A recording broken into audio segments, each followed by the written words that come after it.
Rebuilding the wall. That's the phrase that seems to be floating around Troy when it comes to the Trojan football team.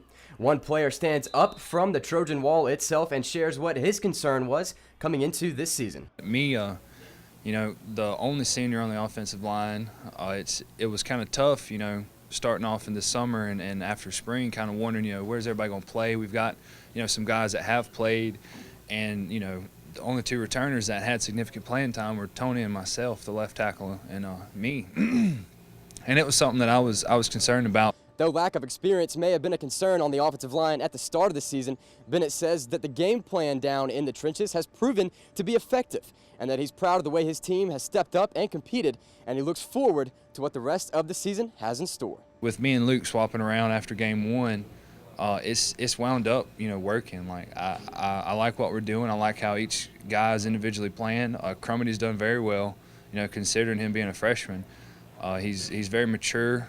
And Jonathan Boring, I think he's come a long way. If you would have asked me 8 months ago who's your right tackle going to be, I definitely wouldn't have said Boring, but I was just talking with him about this a few weeks ago. Told him how proud I was of him and how far he's come along. And I think everybody's just going to continue to, get better and work on things that they're weak at. With the battle for the belt quickly approaching, Bennett examines the Jaguars' performance last week against a common foe and shares this week's keys to success on the offensive side of the ball. NC State to find running lanes, and they had a good running back, but for the holes to be there and for the rushing yards to amount up, I think if we play fundamental football and block how we've been coached and progress through it, I think the running game is something that we're gonna rely a lot on at first, and it opens up the passing game. You run, pass. Ryan Renfrow, Troy, TrojanVision Sports.